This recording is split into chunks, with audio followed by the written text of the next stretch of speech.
The sun hung high over Phoenix, Arizona, on a blistering afternoon in April 2025, its rays beating down mercilessly on the sprawling desert city.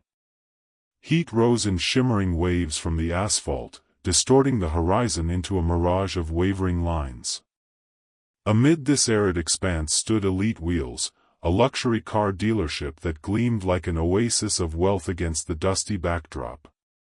Its sleek facade of tinted glass and polished steel reflected the sunlight in dazzling streaks, and the chrome sign above the entrance glittered with an air of exclusivity that promised something extraordinary within. Rows of pristine vehicles lined the front lot, sedans with flowing, aerodynamic curves, SUVs radiating power and prestige, and sports cars with bold, predatory lines, all waxed to a mirror-like finish that caught the eye of anyone who dared to glance their way. This was no ordinary dealership, it was a temple of automotive opulence, a place where the elite came to claim their status symbols. Malik Johnson eased his aging SUV into the rear parking lot, the tires crunching softly against the sun-scorched pavement.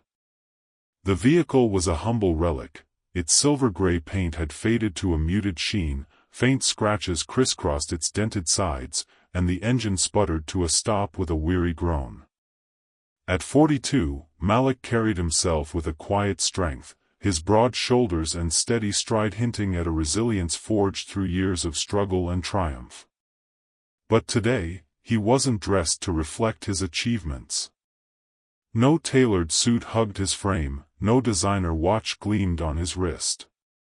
Instead, he wore a gray hoodie with frayed cuffs, jeans worn thin at the knees, and white sneakers that had yellowed with age and use. This wasn't a lapse in judgment or a casual whim, it was a deliberate act, a test. Malik wanted to peel back the polished exterior of Elite Wheels, to uncover how its staff treated someone who didn't fit the mold of their affluent clientele.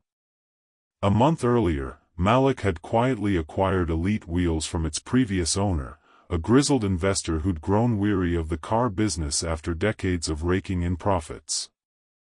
Malik's own path to this moment had been anything but straight. Born in a working-class neighborhood on the fringes of Detroit, he'd grown up surrounded by the rusting skeletons of factories, the air thick with the scent of oil and despair.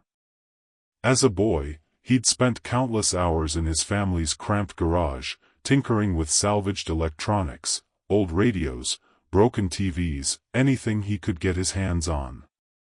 Those late nights, hunched over a workbench with a soldering iron, had fueled a dream of something bigger, a future beyond the confines of his circumstances. That dream carried him through high school on scholarships, through college with sleepless nights of study, and into the tech industry, where he'd founded a startup that revolutionized data security software. Over 15 years, he'd transformed it into a multi-million-dollar empire, earning a fortune and a reputation as a shrewd, principled businessman who never forgot where he came from. When Elite Wheels came up for sale, Malik saw more than a lucrative investment. He saw a platform, a chance to reshape a space, to infuse it with the values he'd clung to through every barrier he'd broken: fairness, respect, dignity for all. He'd spent his life proving he belonged in rooms others didn't expect him to enter, and now he wanted to build a place where no one had to prove their worth to be seen. Buying the dealership had been a quiet transaction, finalized with a handshake and a stack of legal papers in a nondescript office downtown. He hadn't announced his ownership yet, hadn't swept in with fanfare or a press release. Today was his first visit, and he intended to see the truth of Elite Wheels unfiltered, through the eyes of a stranger. Stepping out of his SUV, Malik squinted against the glare, the dry desert air searing his lungs as he took a deep breath. The heat pressed against his skin like a living thing, a reminder of the unforgiving world he'd chosen to step into. He adjusted his hoodie, the fabric sticking slightly to his back, and started toward the entrance, his sneakers scuffing the pavement with each measured step. The glass doors loomed ahead, their tinted surfaces offering a distorted reflection of his approach, a lone figure in faded clothes against the gleaming world beyond. His pulse quickened slightly, not from nerves but from anticipation. He'd faced judgment before, fought it, overcome it. Today, he'd use it as a tool. Pushing through the doors, a wave of cool air enveloped him, carrying the crisp scents of new leather, car wax, and a faint hint of citrus from some unseen air freshener. The showroom stretched out before him like a cathedral of luxury, its high ceilings and polished tile floor amplifying every sound. Vehicles sat under brilliant LED lights, their flawless finishes reflecting the sterile white glow, red coupes with razor-sharp lines that screamed speed, black SUVs with imposing grilles that demanded respect, silver sedans that whispered understated elegance. Near the reception desk, a small cluster of employees lounged, their laughter echoing faintly through the space. Two men in sharp black suits leaned against the counter, swapping stories, while a woman in a navy blazer adjusted a stack of brochures with meticulous care. But as Malik stepped further inside, the chatter faltered, replaced by a stillness that prickled his skin. He felt their eyes immediately, a dozen subtle glances piercing through the air. The younger salesman in the black suit paused mid-sentence, his gaze sweeping over Malik's hoodie and sneakers before he leaned toward his colleague to mutter something under his breath, a smirk tugging at his lips. The woman with the brochures looked up, her brow creasing as she took in his worn jeans, then quickly averted her eyes as if embarrassed to be caught staring. A third employee, a burly man polishing a sedan's hood with a microfiber cloth, glanced up briefly, his expression hardening before he returned to his task with a faint shake of his head. No one approached, no warm greetings or eager offers of assistance, just a quiet, unspoken assessment that hung in the air like a fog. Malik wasn't surprised. He'd faced those looks his whole life, the sidelong stares, the pursed lips, the silent calculations of worth based on nothing more than appearance. But today, he welcomed them.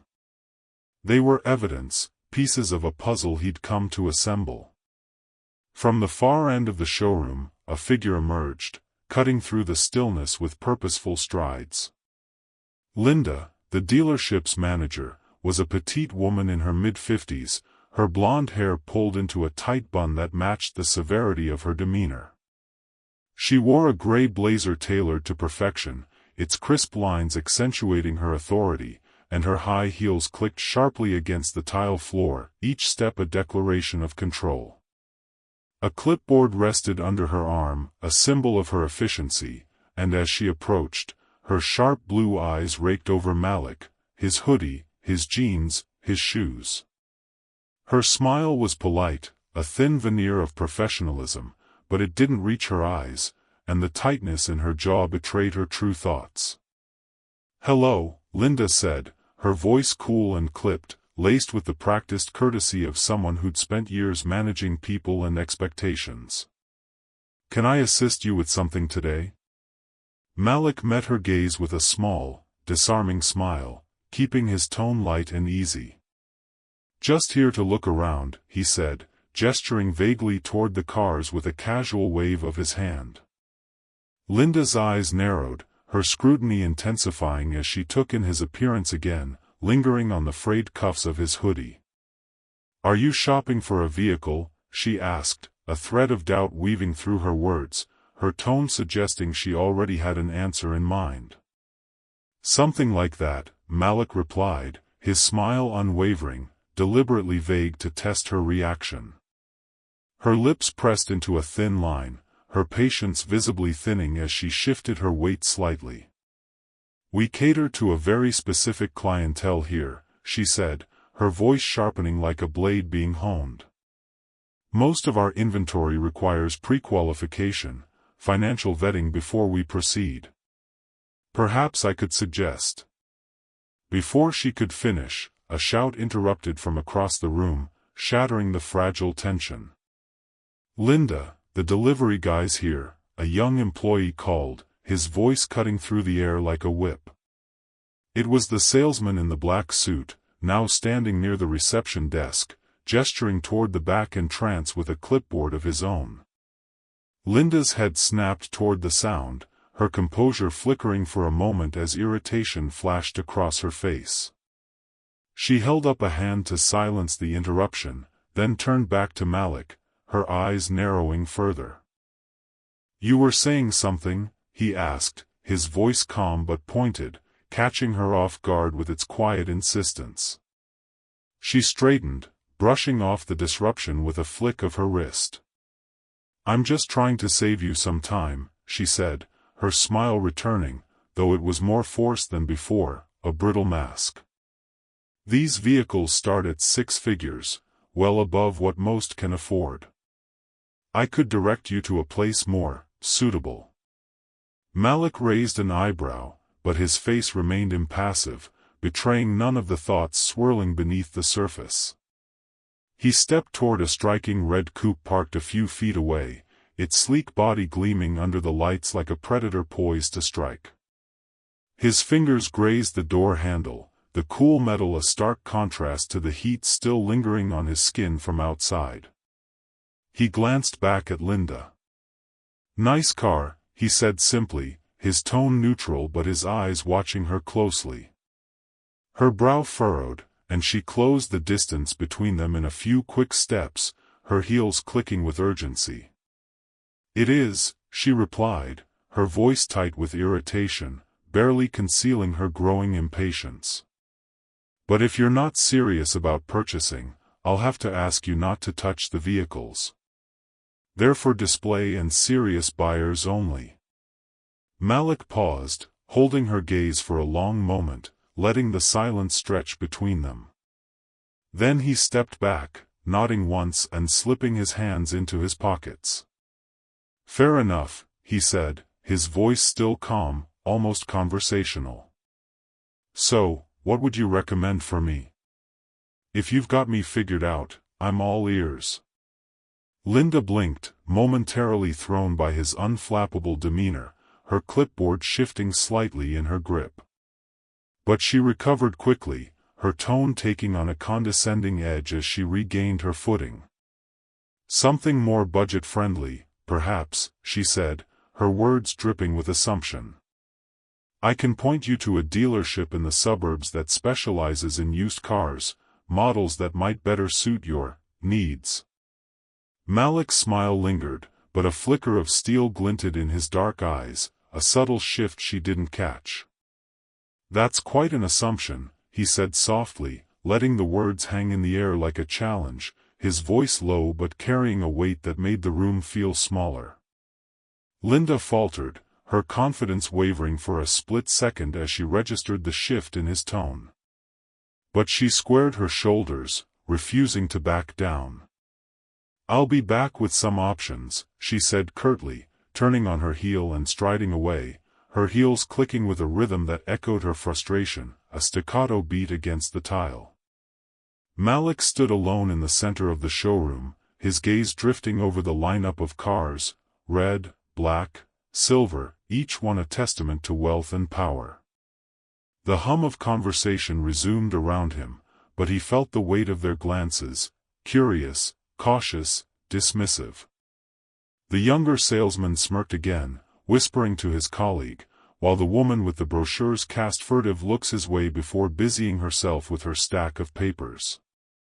It wasn't new to him, this quiet scrutiny, but today it carried a different sting. He'd walked into Elite Wheels with hope, not naive optimism, but a measured belief that it might already reflect the principles he valued: fairness, respect, dignity. Instead, he'd encountered a space that judged him before he'd even spoken a word, a microcosm of the world he'd spent his life challenging. Disappointment settled in his chest, heavy but not unfamiliar. He'd faced worse, far worse, than a dismissive manager and a few sidelong glances. As a teenager, he'd been followed in stores, his every move tracked by suspicious clerks who assumed he'd steal. In college, professors had questioned his presence in advanced classes, their surprise thinly veiled behind polite inquiries about his background. In the tech world, he'd sat through boardroom meetings where his ideas were dismissed until a white colleague echoed them, earning praise Malik never received. Each time, he'd pushed forward, proving his worth with results, his company's success, his patents, his wealth. Now, standing in the showroom he owned, he felt that old resolve stirring again. This wasn't just about him, it was about every person who'd walk through those doors after him. Linda returned a few minutes later, her clipboard clutched like a shield, her stride brisk and purposeful. She thrust a printed sheet toward him, her movements sharp with barely contained impatience. "Here," she said, her voice clipped and authoritative. "These might be more suitable for your situation. Reliable, economical, practical options, things you might actually manage." Malik took the paper, scanning it with a quick, practiced eye. A used sedan with high mileage and a faded interior, an aging SUV with a dented fender and peeling paint, a compact hybrid that screamed compromise, none of them belonged in the gleaming world of elite wheels. Their prices were a fraction of the six-figure tags on the cars around him, a clear message written in ink. He folded the sheet carefully and tucked it into his pocket, meeting her gaze with a steady look. "Appreciate the effort," he said, his tone even, giving nothing away. Linda's lips twitched, as if she thought she'd gained the upper hand in some unspoken game. "I'm just being realistic," she said, lowering her voice conspiratorially, leaning in slightly as if sharing a secret meant to spare his feelings. "Elite wheels isn't for everyone. I don't want you wasting your time, or ours." Malik held her stare, his expression steady, unyielding. "What makes you think I'm not your target customer?" he asked, his voice calm but piercing, cutting through her assumptions like a blade. Linda hesitated, her certainty cracking as she registered the quiet intensity in his eyes. "I've been doing this a long time," she replied, regaining her footing with a defensive edge. "I can tell when someone's out of their depth, when they don't belong here." "Out of my depth," Malik repeated, his tone almost musing, as if he were turning the phrase over in Strasbourg in his mind. "Interesting." A flicker of unease crossed her face, her grip on the clipboard tightening, but she pressed on, unwilling to concede. "I'm just being honest," she said, her voice firm despite the tremor beneath it. "It's better to be upfront than to let someone walk away disappointed, or embarrassed." Malik let out a soft chuckle, shaking his head slightly, the sound low and rich with irony. "I like honesty," he said, his eyes locking onto hers. "How about this? Can you get me a meeting with the owner? I'd like to have a word with them." Linda's eyebrows shot up, her composure slipping further as surprise flashed across her face. "The owner?" she echoed, her voice tinged with disbelief, almost a scoff. "That's not possible today. They don't just drop by for casual chats, they're busy people." Malik nodded, as if conceding her point, his movements slow and deliberate. "I get that," he said, his tone still conversational, disarming in its ease. "But maybe you could give them a call, let them know I'm here. I think they'd want to meet me."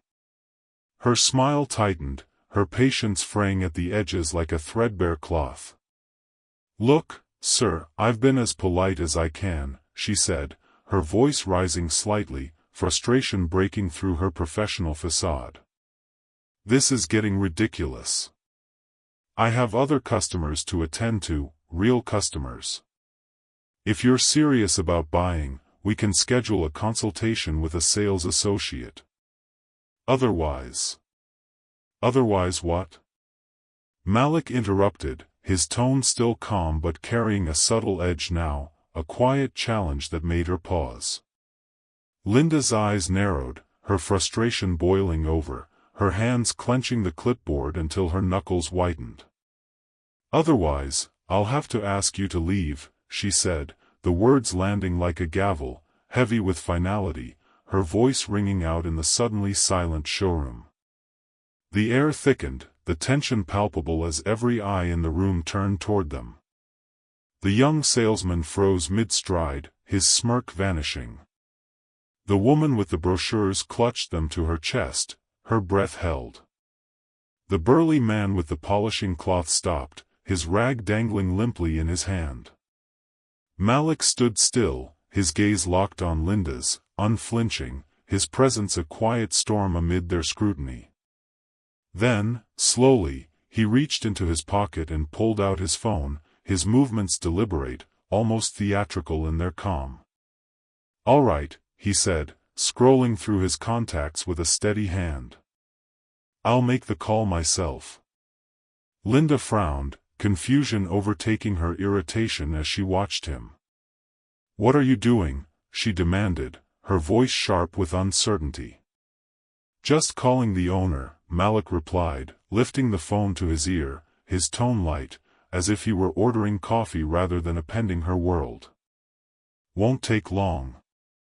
Her mouth opened to protest, but no sound emerged, her authority crumbling in the face of his unshakable calm. The room buzzed with hushed whispers as employees exchanged puzzled looks, their curiosity piqued, their murmurs a low hum against the silence. Malik held up a finger, signaling her to wait, then turned slightly away, speaking into the phone with a casual ease. "Yeah, it's me," he said, his voice steady, resonant. "I'm at the dealership. Everything's fine, just a little misunderstanding. Can you let them know I'm here?" He ended the call with a tap, slipped the phone back into his pocket, and faced Linda again, his expression serene. "They'll be here soon," he said simply, his words a quiet promise. Linda stared at him, her confidence shattering, her face paling as her grip on the clipboard faltered. Who did you just call?" she stammered, her voice trembling, barely audible over the growing murmurs. Malik didn't answer right away. He offered a faint, almost playful smile, his eyes sweeping the showroom, the cars, the staff, the gleaming pretense of it all. "Guess we'll find out," he said, his tone carrying a hint of mischief, a spark that lit the tension like a fuse. The atmosphere thickened, wrapping the room in a suffocating grip, the weight of uncertainty pressing down on every soul present. Linda shifted uncomfortably, clutching her clipboard as if it could anchor her against the tide of doubt washing over her. Employees huddled in small groups, their whispers growing louder, their curiosity morphing into unease. Malik, by contrast, stood casually near a white SUV, its glossy finish reflecting his calm silhouette. He leaned against it slightly, arms crossed, his demeanor a stark contrast to the chaos he'd ignited, his presence a quiet anchor in the storm. Minutes ticked by, each one stretching into an eternity, the silence broken only by the faint hum of the air conditioning and the occasional shuffle of nervous feet.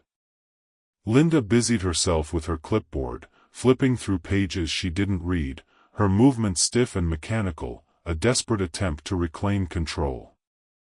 The young salesman hovered near the reception desk, his earlier bravado replaced by a fidgety unease, while the woman with the brochures clutched them tighter, her knuckles white.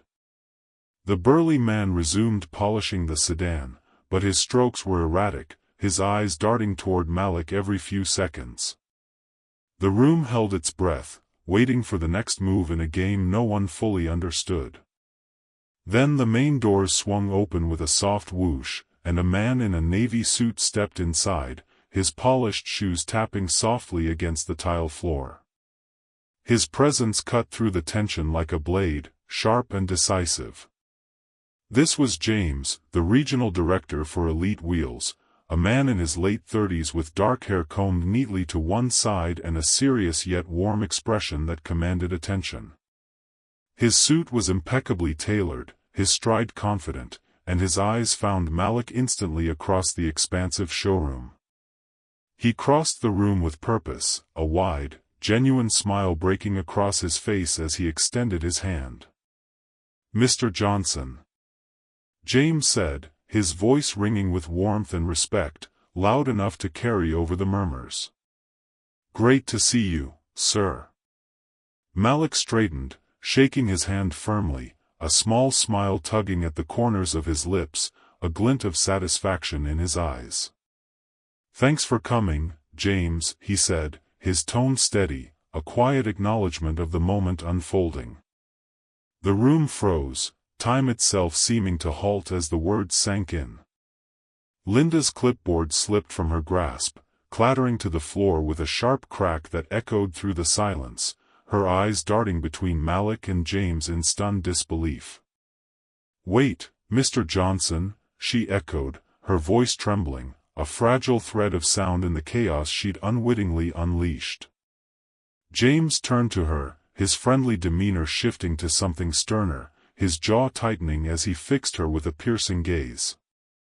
"Linda, I see you've met Mr. Johnson," he said, his tone cutting, precise, leaving no room for retreat. "But it seems you didn't realize, he's the new owner of Elite Wheels."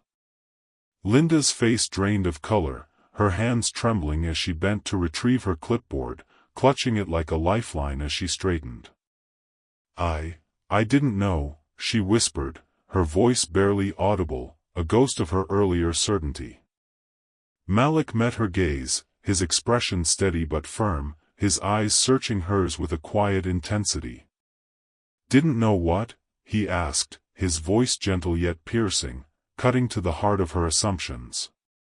"That I could own a place like this? That someone like me might belong here?" Linda's mouth opened, but no words came, her silence a deafening confession. Her eyes widened, her breath catching as the weight of her misjudgment crashed over her.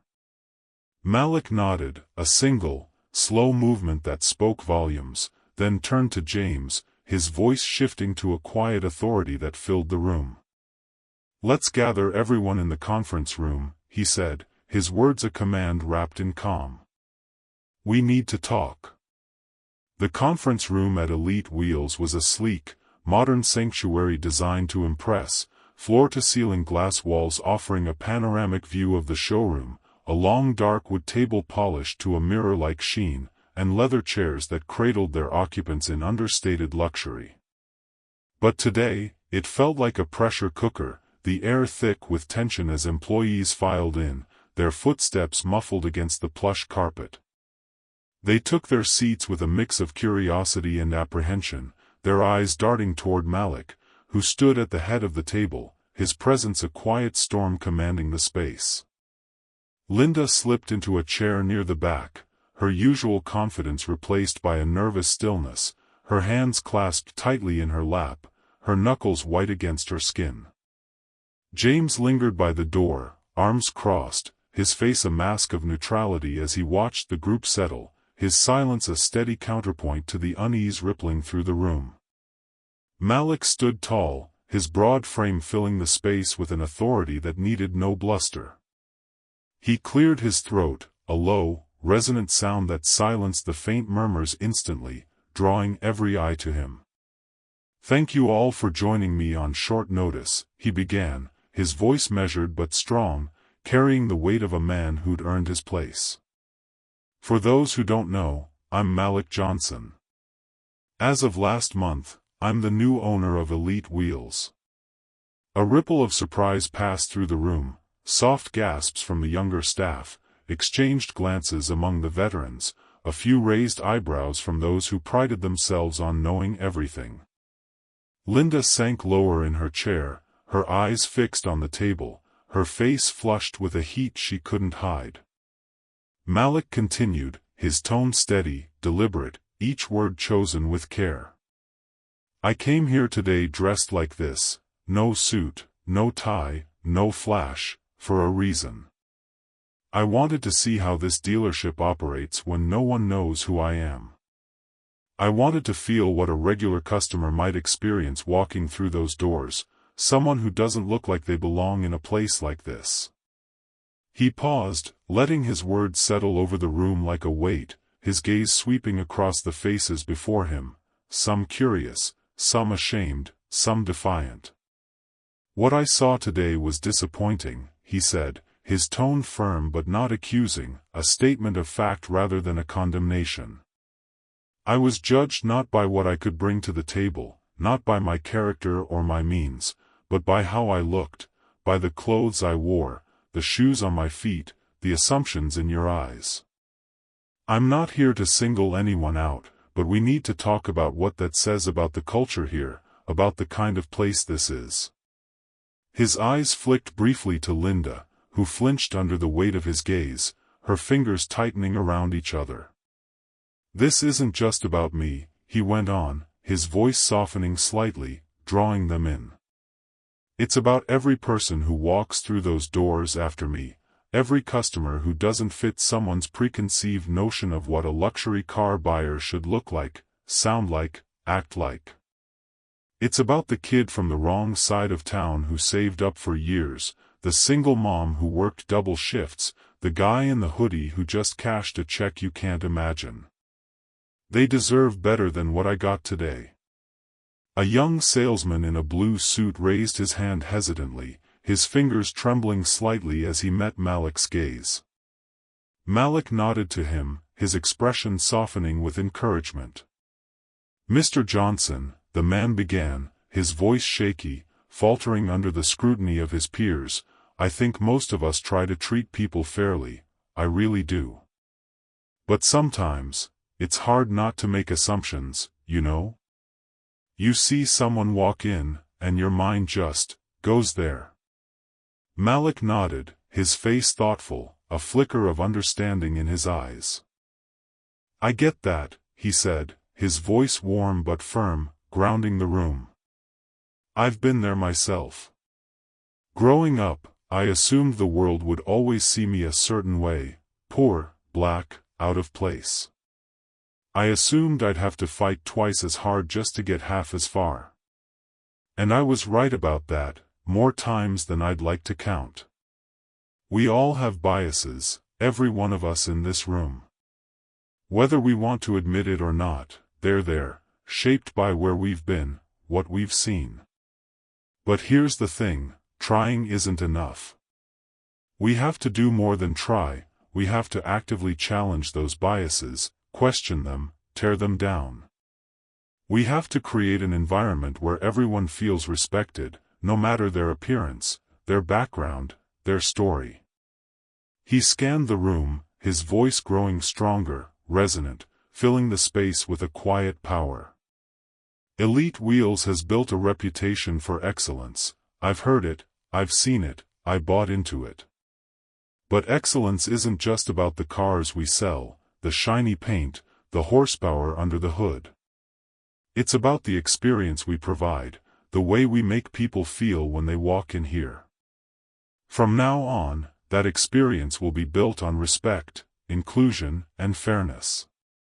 That's not a suggestion, not a hope, it's a mandate. It's non-negotiable." A few heads nodded in agreement, tentative at first, then stronger, veterans who'd seen enough to know he meant it, newcomers who felt the shift in the air.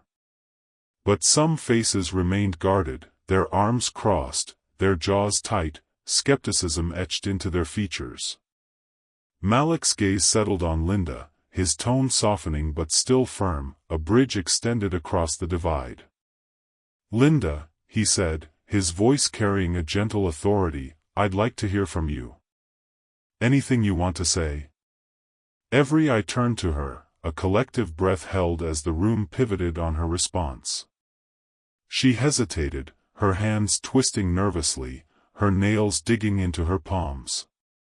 Then she stood slowly, her legs trembling beneath her, her voice barely above a whisper as she spoke. I made a mistake," she admitted, her cheeks flushing a deep crimson, her eyes darting to the floor. "I misjudged you, Mr. Johnson, and I'm truly sorry, more than I can say." Malik nodded, his face unreadable, his eyes searching hers for a moment longer than necessary. "Thank you for saying that," he said, his tone even, acknowledging her words without absolving her yet. "I hope this serves as a reminder for all of us, not just you. Change starts with accountability, with owning what we've done wrong and committing to do better." The room fell silent, the weight of his words pressing down like a physical force, heavy and unyielding. Malik let the quiet stretch, a deliberate pause that forced them to feel it, to sit with it. Then he spoke again, his voice steady, resolute. "I didn't come here today to humiliate anyone, I want that clear. I'm not here for revenge, not here to tear anyone down. I came to understand the culture I've inherited, to see it with my own eyes, feel it in my bones. I've spent my life proving people wrong, proving I belong in rooms they didn't expect me to enter, proving I'm more than the box they tried to put me in. Now, I want this dealership to be a place where no one has to prove they belong, where the door's open, the welcome's real, and the judgment stops at the threshold." He looked at Linda again, his tone gentler now, a hand extended across the chasm. "Linda, you're an experienced manager, I can see that in how you carry yourself, how you run this place. I'm sure you've worked hard to get here, put in years to earn that clipboard, that title. But today was a wake-up call, for you, for me, for all of us. I'll meet with you one-on-one to discuss next steps, to figure out how we move forward from this. For now, let's focus on what's ahead, not what's behind." Turning to the group, he straightened, his voice carrying a new weight, a vision taking shape. "We'll be implementing new training programs, starting next week. Not optional seminars, not check-the-box exercises, real training, the kind that sticks. We'll learn how to see people, not stereotypes. We'll learn how to listen, how to serve. Every customer deserves dignity, no exceptions, no excuses. If anyone has an issue with that, if this isn't the kind of place you want to work, now's the time to speak. The door's right there." The room remained silent, the faint hum of the air conditioning the only sound, a steady drone against the stillness. No one moved, no one spoke, their silence a tacit agreement, a collective breath held and released. Malik nodded, satisfied, a flicker of relief in his chest. "Good," he said, his voice firm, final. "Change isn't easy, I know that better than most. It's messy, it's hard, it takes time. But it's necessary, and elite wheels will lead by example, starting today. We're not just selling cars here, we're building trust, creating relationships, setting a standard. That's what I'm here for, and that's what I expect from every one of you." As the employees began to file out, their footsteps soft against the carpet, Linda lingered near the door, her steps hesitant, her shoulders hunched. She approached Malik slowly, her hands still twisting nervously, her nails leaving faint marks on her palms. "Mr. Johnson," she said quietly, her voice low and trembling, "I just want to thank you for giving me a chance to do better. I won't let you down, I promise you that." Malik studied her for a moment, his eyes searching hers, weighing her words against the weight of her actions. "I hope you mean that, Linda," he said, his voice steady, firm but not unkind. "Actions speak louder than words, always have, always will. I believe people can change if they're willing to try, if they're willing to put in the work. Show me you're one of those people." She nodded, her expression earnest, her eyes glistening with something unspoken, regret, resolve, maybe both. Then she slipped out of the room, her heels clicking faintly as she disappeared into the showroom. Malik turned to James, who'd been watching silently from the door, his arms still crossed, his face a mix of pride and approval. "Set up a staff meeting for next week," Malik said, his voice carrying a quiet command. "I want to go over the training plan, make sure everyone understands what's expected moving forward, every detail, every step. James grinned, his respect for Malik shining through, a glint in his eye. "You got it, boss," he said, his tone warm, a nod sealing the pact. Malik stepped back into the showroom, the late afternoon light streaming through the glass walls, casting long shadows across the gleaming cars.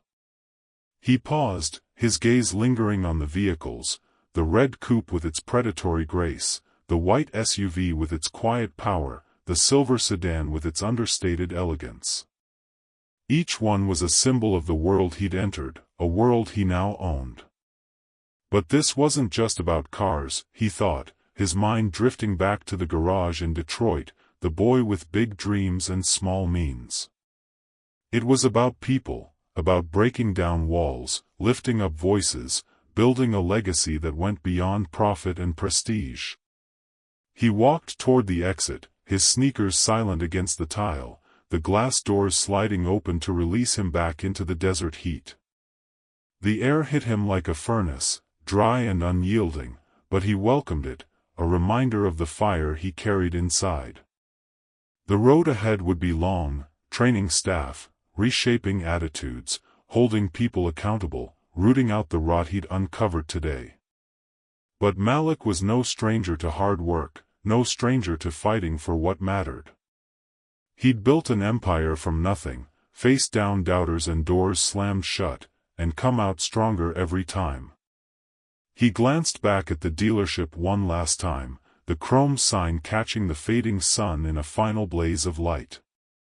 This was his now, his to mold, his to mend. He'd make it something better, something worthy of the dreams he'd carried since that garage in Detroit. With a quiet resolve, he stepped into the parking lot, the heat wrapping around him like an old friend. The work was just beginning, and Malik Johnson was ready to lead the charge, one step, one soul, one day at a time.